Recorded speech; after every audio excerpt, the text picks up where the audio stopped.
আজি গোটেইজনী একেবাৰে ৰাঙলী হৈ ওলাইছোঁ। এই কাপোৰযোৰ ভাইৰেল হয় নে নহয় আপোনালোকে কওকচোন। পিছে কাপোৰযোৰ সৈতে মোক কেনেকুৱা লাগিছে সেইটো কওক। কিছুমানে হয়তো কমেণ্ট দিব পাৰে যে স্কুললৈ ইমান ষ্টাইল কৰি ওলাইছে, এটা কাৰণ আছে ক'ম বাৰু। অৱশ্যে মই নিজকে ৰঙীন কৰি ৰাখি ভালেই পাওঁ, সেইটো যিসকলে মোৰ ভিডিঅ' চাই সদায় চাই তেওঁলোকেতো জানেই। এয়া স্কুলখনত আহি মোৰ এটাই ভাল লাগে, ইহঁতৰ মৰমবোৰ।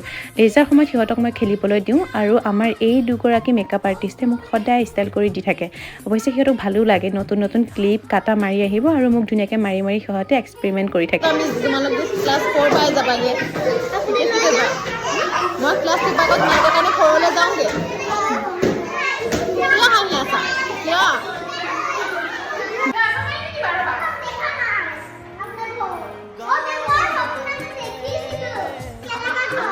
আমাৰ ঘৰটো সপোনত দেখিছিলা? কেনেকুৱা?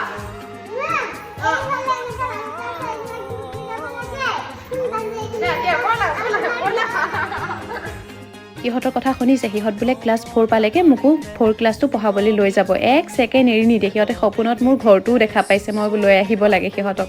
বাৰু এয়া সিহঁত মই নোলোৱালৈকে ৰখিয়ে থাকে। সিহঁতক বিদায় দি ময়ো স্কুলৰ পৰা ঘৰলৈ আহিলোঁ, কাৰণ ঘৰটোতো মোৰ শ্ৰীদেৱীজনী ৰখিয়ে আছে, আপোনালোকে জানেই। এয়া ঘৰ ততাতৰিয়াকৈ পালোহি। আজি অৱশ্যে অকণমান লিষ্টখন দীঘল আছিলে, কি কি আনিলোঁ মই আজি আপোনালোকক দেখাবহে নহ'ব চাগে। এয়া দেখিছে, জুলে মইনা জুলে কৰি আছিল, আৰু এয়া জেলি মৰ্টন কিবা কিবি ঢেৰ আনিলোঁ, যিহেতু কাইলৈ বন্ধ আছে মেডাম মেফি। আৰু ৰ'ব আজি আউটফিটটো ভালকৈ দেখুৱাওঁ আপোনালোকক।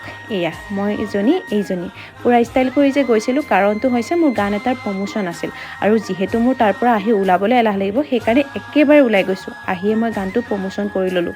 তাৰপিছতে ভাত দুটিমান খাই গোসানীৰ লগত শুলোঁ। আৰু এয়া তাই টোপনি যোৱা এক্টিং কৰি আছে জানেনে, মানে তাই চব গম পাই আছে, কিন্তু মই তাইলৈ চাই দিলেই তাই চকুকেইটা মুদি থাকে। চাব হা, পিট পিটকৈ হাঁহি দিব।